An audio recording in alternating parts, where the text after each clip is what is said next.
Allahumma salli ala Muhammad tibbil qulubi wa dawaiha wa afiyatil abdani wa shifaiha wa nuril absari wa diyaiha wa ala wa sahbihi wa barik wa sallim. Assalamualaikum warahmatullahi wabarakatuh. Alhamdulillahirabbil alamin wassalatu wassalamu ala asyrafil anbiya'i wal mursalin sayyidina Muhammadin wa ala alihi wa ashabihi ajma'in, amma ba'. Apa khabar tuan-tuan puan-puan yang berada di rumah sekalian? Harapnya semua kita berada dalam keadaan yang sihat sejahtera, dan mungkin juga ada di kalangan tuan-tuan puan-puan yang sedang berpuasa, kerana kita sekarang ni sedang berada dalam bulan Syaban yang tak lama lagi kita akan masuk kepada bulan Ramadan, bulan yang dinanti-nantikan, bulan ibadah, bulan untuk kita fokus untuk mengabdikan diri kepada Allah. Baik, kita bertemu lagi dalam hari ini dalam rancangan My Hadis Time Rasulullah Suri Teladan bersama dengan saya Ustaz Husaini. Apa khabar Ustaz Husaini? Sihat, Doktor sihat Saya macam ya Allah. Silau ke apa? Silau sangat. Okey, baik. Hari ini insya-Allah kita bertemu lagi dalam perbincangan. Kalau sebelum ini kita telah membahaskan tentang sifat Bani Israel yang banyak mempersoalkan arahan yang diberikan oleh Allah Ta'ala kepada mereka. Kemudian Allah Ta'ala memperingatkan mereka bahawa hati manusia boleh menjadi lebih keras daripada batu. Maka hari ini kita akan baca lagi satu ayat dan kita akan baca banyak hadis. Dalam program My Hadis Time ni kita akan meneroka banyak hadis, dan dalam mana kita menyebut banyak hadis, maka banyaklah kita sepatutnya selawat kepada baginda Nabi sallallahu alaihi wasallam. Baik. Sebelum kita meneruskan pengajian hadis kita pada hari ini, mari bersama kita dengarkan dahulu bacaan yang akan disampaikan oleh Ustaz Husaini mengenai topik yang akan kita bincangkan pada hari ini. Dipersilakan Ustaz Husaini. Baik, terima kasih Doktor. InsyaAllah tuan-tuan dan puan-puan yang dirahmati Allah Subhanahu Wa Taala, mari kita buka halaman yang ke-12, ayat yang ke-83 surah Al-Baqarah. Mudah-mudahan kita mendengar ayat-ayat Al-Quran ini dilembutkan hati kita, insya-Allah. Insya-Allah. A'udzubillahi minasyaitonir rajim. Wa idh akhadna mitsaqa bani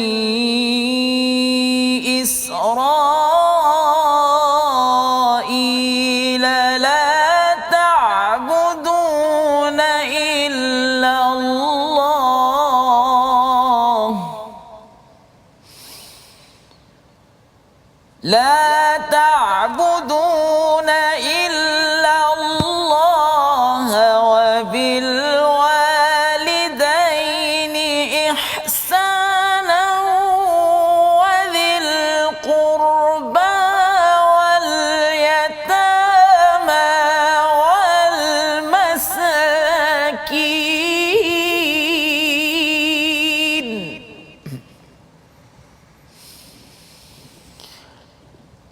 واليتامى والمساكين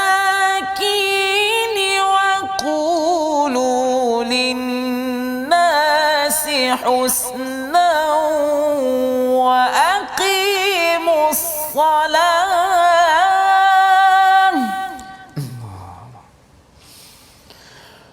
وأقيموا الصلاة وآتوا الزكاة ثم توليتم إلا قليلا منكم وأنتم معرضون.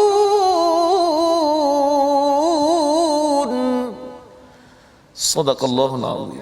Sadaqallahul Azim. Baik, hari ini kita perhatikan dalam laman yang ke-12 bagaimana ungkapan yang Allah Ta'ala masih lagi terangkan kepada Bani Israel.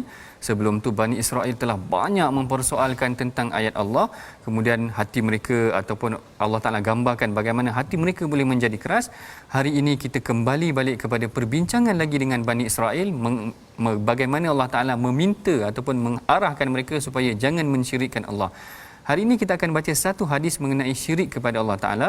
Mari tuan-tuan puan-puan yang berada di rumah, kita bacakan hadis mengenai syirik, yang mana hadis ini diriwayatkan daripada Sayyidina Anas, an Anasin yarfa'uhu innallaha yaqulu li ahwani ahli an-nari 'adzaban law anna laka ma fil ardi min syai'in kuntu taftadi bihi qala na'am qala faqad sa'altuka ma huwa ahwanu min hadha wa anta fi sulbi adam alla tusyrika bi fa abaita illa syirk.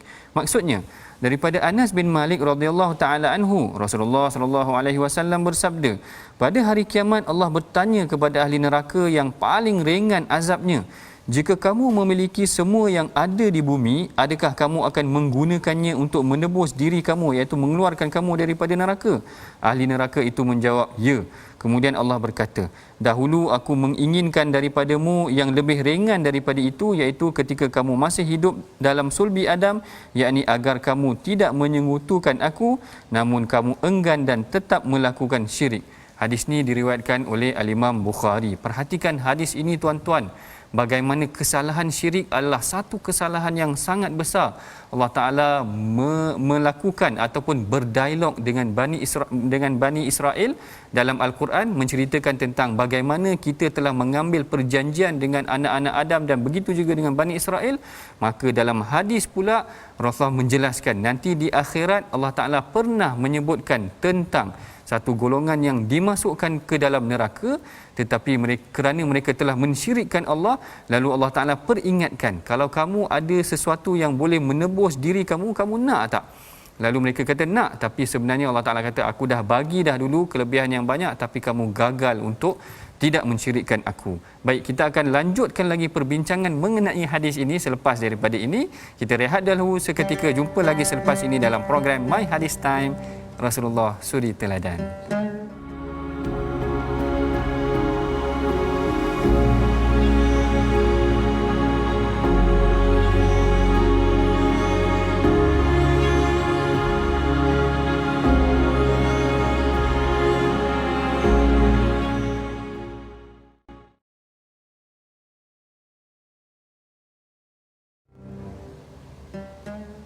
Alhamdulillah, tuan-tuan dan puan-puan yang berada di rumah, kembali kita bersama dalam rancangan My Hadis Time, Rasulullah Suri Teladan.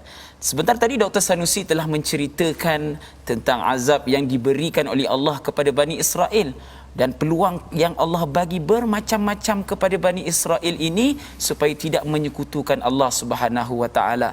Nah, jom kita tengok pula siapakah perawi ataupun tokoh perawi yang meriwayatkan hadis yang dibacakan sebentar tadi, ya. Perawi ini adalah salah seorang sahabat Nabi sallallahu alaihi wasallam, iaitu Anas bin Malik.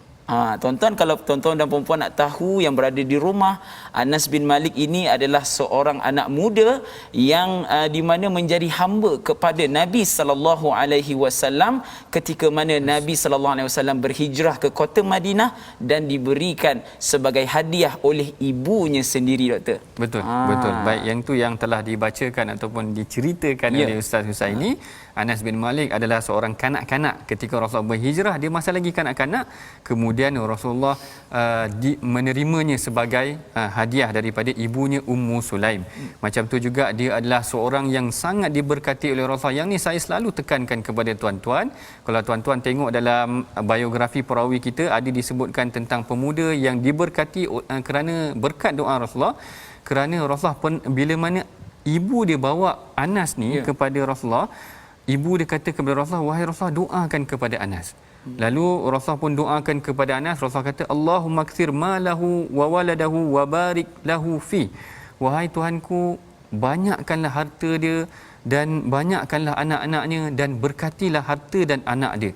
Sehingga kalau kita bacakan dalam riwayat hadis, Saidina Anas ni antara sahabat yang hidupnya panjang kerana diberkati ataupun berkat doa Rasulullah tu, anak dia ramai, dia mempunyai harta yang banyak berkat daripada doa Rasulullah sallallahu alaihi wasallam. Beliau juga antara sahabat yang banyak meriwayatkan hadis. Betul. Beliau juga banyak meriwayatkan hadis. Begitu juga beliau adalah seorang yang dekat dengan Rasulullah kerana orang suruhan Rasulullah. Baik, yang ni mengenai perawi kita pada hari ini. Mari kita sama-sama perhatikan pula perbincangan mengenai hadis yang kita bacakan tadi. Hadis yang kita tengok tadi sebenarnya menceritakan bagaimana Allah Ta'ala berdialog dengan ahli neraka. Ahli neraka ni dia masuk neraka kerana mensyirikkan Allah. Lalu Allah Taala kata, engkau nak keluar tak? Kalau engkau memiliki seluruh harta dunia, engkau nak tebus tak harta dunia ni dengan keluar daripada neraka? Lalu ahli neraka kata, ya nak. Lalu Allah Taala kata, dulu aku minta engkau jangan syirikkan aku pun kau tak boleh nak buat perkara yang sangat ringan, maka mereka kekal dalam neraka. Seakan-akan menarik hadis ni, seakan-akan Allah Taala nak cerita pada kita, kalau kita memiliki seluruh dunia ni pun tetapi kita tak mampu untuk menahan diri kita daripada syirik kepada Allah Ta'ala, maka di sisi Allah perkara itu adalah satu perkara yang sia-sia. Baik, mengenai perkara syirik ni juga, suka juga saya baca banyak hadis ataupun beberapa hadis lah yang kita pilih hari ini mengenai tentang perkara yang boleh membawa kepada syirik yang Ustaz-Ustaz ni. Yang pertamanya adalah percaya kepada tangkal. Yang ni juga berlaku juga pada hari ini. Rasulullah dalam sebuah hadis yang diriwayatkan oleh Abu Daud ada menyebutkan, Rasulullah kata, man allaqa tamimatan faqad asyraka. Man allaqa tamimatan faqad asyraka. Siapa yang gantung tangkal, dia percaya tangkal tu boleh menyelamatkan diri dia, Rasulullah kata dia dah syirik tu kerana dia percaya benda lain yang menyelamatkan diri dia. Ni hati-hati. Yang kedua juga, Rasulullah juga ada menyebutkan perbomohan. Yang ni juga kadang-kadang berlaku dekat kita hari ni. Percaya kepada bomoh. Rasulullah kata, a'ridu alayya ruqakum. Bentangkan, sebab ada sahabat dia memang menawar ni bukan tawar menawar, maksudnya dia tawar apa, bomoh lah, bomoh. Dia tawar perkhidmatan lah, tawar air yang macam tu. Jadi ruqyah tu dia tawar menawar ataupun dia buat perbomohan ni. Lalu Rasul kata, a'ridu alayya ruqakum, bentangkan kepada aku apa benda kalimah-kalimah yang kau baca ketika nak berbomoh ni ataupun nak memberikan penawar ni. Sebab Rasul kata tak mengapa kalau kita nak baca ruqyah, tapi baca ruqyah ataupun ayat-ayat penawar ni mestilah daripada ayat Quran, bukan dengan ayat yang kadang-kadang kita baca ayat yang pelik-pelik juga. Betul. Kita baca ayat yang kita tak faham. Kadang-kadang kita tak faham tu, kadang-kadang tu bahasa daripada syaitan dan sebagainya. Yang ni yang kita takut. Yang ni yang Rasul kata kita takut kalau kita baca ayat-ayat yang menawar ataupun penawar ni, ayat bomoh ni, menyebabkan kita tak sedar kita barangkali telah syirik kepada Allah Ta'ala. Perkara yang ketiga juga yang boleh membawa kepada syirik adalah tentang telik nasib. Kadang-kadang ada juga orang buat telik nasib ni. Yang ni yang Rasul kata, man ata'urwafan, siapa yang datang kepada tukang telik nasib, dan perkara ni boleh menyebabkan amalan dia tertolak kerana dia percaya kepada sesuatu perkara yang diramalkan oleh manusia, sedangkan mereka tidak tahu tentang apa yang sebenarnya telah ditentukan oleh Allah Ta'ala. Dan yang keempat, yang paling utama saya rasa adalah tentang perkara juga syirik tersembunyi, iaitu riak. Yang ni kadang-kadang orang tak perasan. Rasulullah disebut dalam sebuah hadis, saya bacakan hadis ni, ya ayuhan nas iyyakum wasyirkus sarair. Rasulullah kata, wahai manusia, jauhkan diri kamu daripada syirik yang tersembunyi. Lalu para sahabat tanya, apa syirik yang tersembunyi? Iaitu adalah riak, kerana kita buat sesuatu perkara tapi sebenarnya kita tak niat untuk Allah Ta'ala, kita nak menunjuk kepada manusia. Kita bincangkan lagi tentang perkara ini selepas daripada ini. Kita rehat dulu seketika. Program My Hadis Time, Rasulullah Suri Teladan.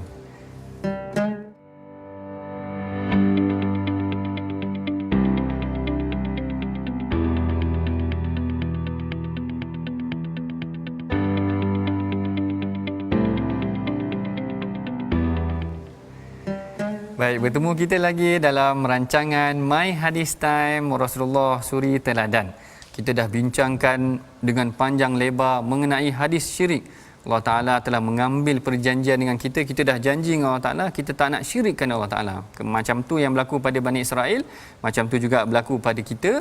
Dan kita dah bacakan banyak hadis yang boleh menyebabkan seseorang tu syirik, tentang ambil tangkal, tentang percaya kepada pembomohan yang boleh menyebabkan syirik, tentang perkara-perkara sihir dan sebagainya. Hari ini kita nak tengok bagaimana hadis ni boleh diaplikasikan dalam situasi semasa, tentang isu semasa, isu publik pada hari ini.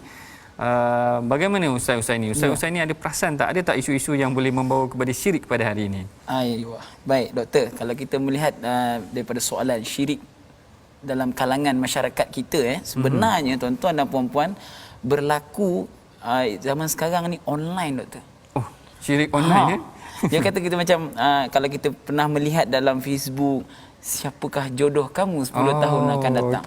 Itu sebenarnya kita lebih mempercayai, kata memang niat tu suka-suka, tapi kadang-kadang benda tu dia menyeleweng sikit. Kalau dulunya offline. Dia kalau dulu offline jumpa bomo, jumpa dan sebagainya lah. Tapi sekarang ni kita boleh nampak benda tu depan mata, dan tu yang kita kena jaga. Ya. Yang ni yang kita kena perhatikan juga tuan-tuan. Jangan sampai kita terpercaya, sebab mula-mula memang nak suka-suka je. Mula-mula online nak percaya siapa jodoh kita ke, kita dah tua macam mana, apa rumah kita dan sebagainya. Tapi kita bimbang, ada pula orang percaya nanti sehingga menyebabkan dia percaya benda tu yang menjadikan perkara tu sedemikian, sedangkan yang menentukan sesuatu perkara adalah Allah Ta'ala. Jadi perkara ni kita hendaklah hati-hatilah, maknanya ambil langkah berhati-hati.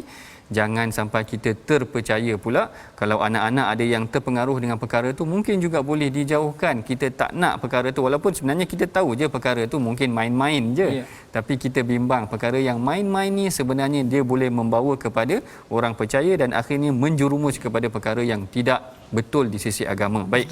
Yang itu mengenai tentang perkara syirik yang berlaku dalam masyarakat tanpa kita sedar. Sama macam riak tu tadi, syirik yang berlaku tanpa sedar kerana kita seakan-akan beribadah untuk orang.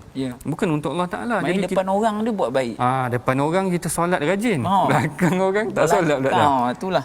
Yang tu kita kena hati-hati. Yang tu yang Rasulullah minta kita hati-hati tentang syirik yang tersembunyi, perkara yang kita lakukan bukan kerana Allah Ta'ala tetapi kerana nak tunjuk kepada manusia. Baik, yang tu mengenai perbincangan hadis yang kita belajar pada hari ini dan apa yang kita boleh kaitkan dalam isu semasa. Baik, mari sama-sama tuan-tuan kita perhatikan pula kepada resolusi ataupun kita melihat kepada pengajaran yang kita boleh belajar daripada hadis ini. Yang pertama, iaitu orang mukmin hendaklah beriman bahawa mereka telah mengikat janji dengan Allah dalam syahadahnya untuk tidak menyekutukan Allah. Kita baca syahadah hari-hari, kita tak nak sekutukan Allah Ta'ala. Yang kedua, syahadah bukan sekadar lafaz di lidah tetapi penyaksian daripada jiwa dan perlakuan. Maknanya syahadah kita mesti dibenarkan dengan perlakuan kita. Dan yang ketiga, Rasulullah sebagai majikan melayani pekerjanya dengan sangat baik. Yang ketiga ni sebenarnya tuan-tuan, puan-puan, dia berkaitan tentang hadis Anas. Kerana Anas tu yang Ustaz Husaini sebutkan tadi, dia adalah seorang yang menjadi khadam orang suruhan Rasulullah, tapi Rasulullah sangat menghormati dia. Maknanya Rasulullah sebagai majikan tak dia suruh dia perkara yang bukan-bukan. Tidak juga Rasulullah banyak bertanya kenapa engkau buat macam ni, kenapa engkau buat macam ni dan sebagainya. Ini pengajaran yang menarik daripada hadis ni. Banyak dah kita baca hadis dalam program My Hadis Time ni tuan-tuan. Mudah-mudahan program My Hadis Time ni memang benar-benar hadis-hadis yang kita bacakan dalam program My Hadis Time ni melekat dalam jiwa dan diri kita, dan mudah-mudahan kita dapat pengajaran daripada hadis yang kita bacakan dalam program My Hadis Time. Baik, kita telah pun sampai ke penghujung rancangan. Rasa macam kejap juga Ustaz ini ya. Kejap je rasanya. Baik. Sebelum kita mengakhiri pengajian kita pada hari ini, marilah kita sama-sama mengangkat tangan berdoa kepada Allah Ta'ala. Mudah-mudahan Allah Ta'ala menjauhkan kita daripada sifat syirik yang tidak disengajakan maupun yang zahir. Saya persilakan kepada Ustaz Husaini untuk memimpin bacaan doa. Tuan-tuan dan puan-puan, ayuh kita bermunajat, memohon kepada Allah supaya dijauhkan daripada segala penyakit hati, sifat riak, takabur dan sebagainya, sifat-sifat mazmumah ni jauhkan daripada hati kita dan keluarga kita. Mudah-mudahan insya-Allah. Insya-Allah. Bismillahirrahmanirrahim. Alhamdulillahi rabbil alamin. Wassalatu wassalamu ala asyrafil anbiya'i wal mursalin wa ala alihi wa sahbihi ajma'in. Ya Allah, ya Tuhan kami, ampunilah dosa-dosa kami dan keluarga kami ya Allah. Amin, ya Allah. Perkukuhkanlah keimanan kami ini ya Allah. Ya Allah, ya Tuhan kami, jangan Engkau bolak-balikkan hati kami ini ya Allah. Jadikan hati kami ini teguh ya Allah, beribadah kepadamu ya Allah. Jauhkanlah sifat-sifat mazmumah di dalam hati kami ini ya Allah. Jauhkanlah sifat-sifat riya, takabur, ujub dan sebagainya ya Allah. Ya Allah, ya Tuhan kami, jadikanlah hati kami ini hati yang redha menghadap kepada dirimu ya Allah. Jauhkanlah daripada hati-hati yang sakit ya Allah, hati-hati yang dengki kepada orang lain ya Allah, hati-hati yang suka melihat kesusahan orang lain ya Allah. Engkau Tuhan Maha Pengasih lagi Maha Penyayang. ربنا آتنا في الدنيا حسنة وفي الآخرة حسنة وقنا عذاب النار وصلى الله على سيدنا محمد وعلى آله وصحبه وسلم والحمد لله رب العالمين.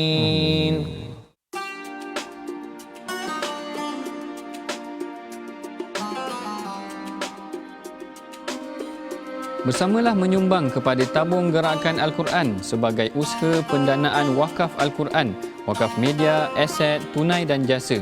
Segala sumbangan amatlah dihargai. Semoga kita semua beroleh keberkatan.